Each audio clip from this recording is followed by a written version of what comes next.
அன்பே சிவம். ஓம் நம சிவாய. எல்லோருக்கும் அன்பான பணிவான வணக்கம். இன்று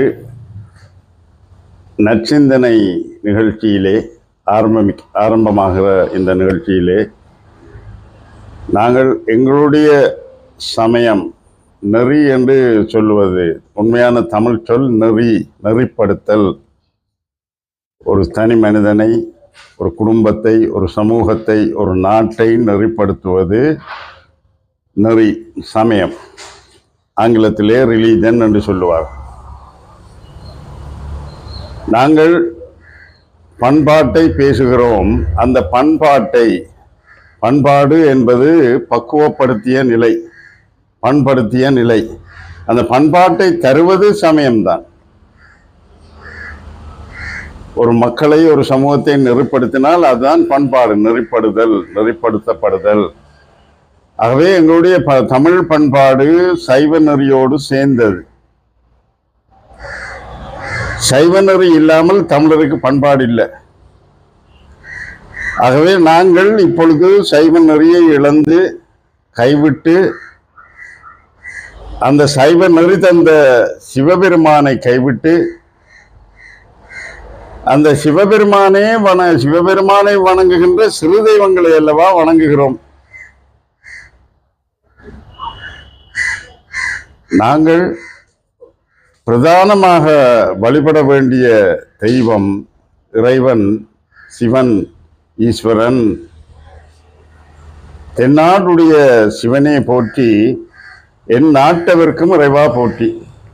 அதே இந்த தென்னாடு, அதாவது இந்த உலகுக்கே கடவுளான இறைவனான சிவன், அதுதான் என் நாட்டவர்க்கும் இறைவன். உலகுக்கே இறைவன் சிவன் தான். ஆனால் ஒரு சமயத்தவர்களும் வேறு வேறு பெயர்களிலே, உருவமற்ற நிலையிலே வழிபடுகிறார்கள். நாங்கள் சிவன் என்கிறோம். எங்களுடைய வழிபாட்டிலே 3 நிலை இருக்கிறது: உருவம், அருவம், அரு உருவம்.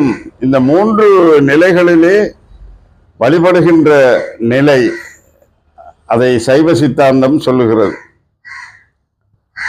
இறைவன்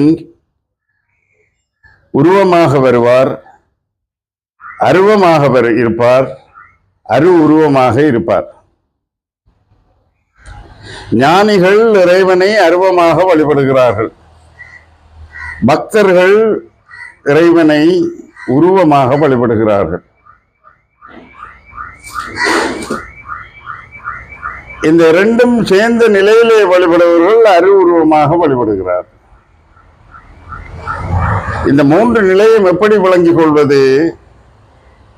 தண்ணீர் இருக்கிறது, அது உருவம் அல்ல, அதை சொல்வது அரு உருவம். அதை ஒரு கிண்ணத்திலோ பாத்திரத்திலோ தான் எடுக்க முடியும், கையால் எடுக்க முடியாது.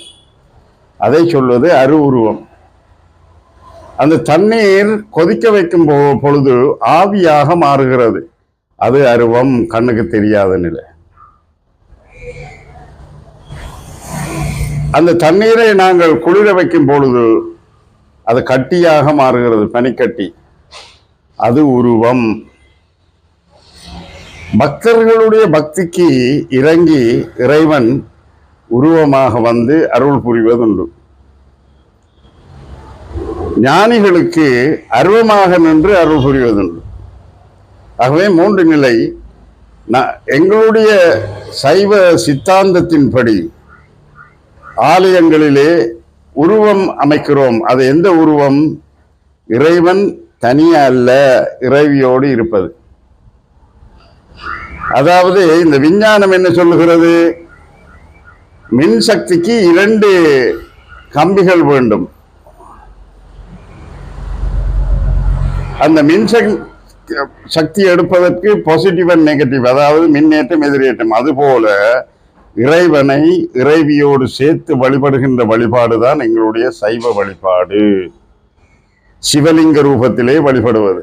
ஆகவே சிவலிங்கம் 2ம் சேர்ந்த நிலை, சிவன் சக்தி 2ம் சேர்ந்த நிலைதான் சிவலிங்கம். சி என்றால் சிவன், வா என்றால் வல்லவை.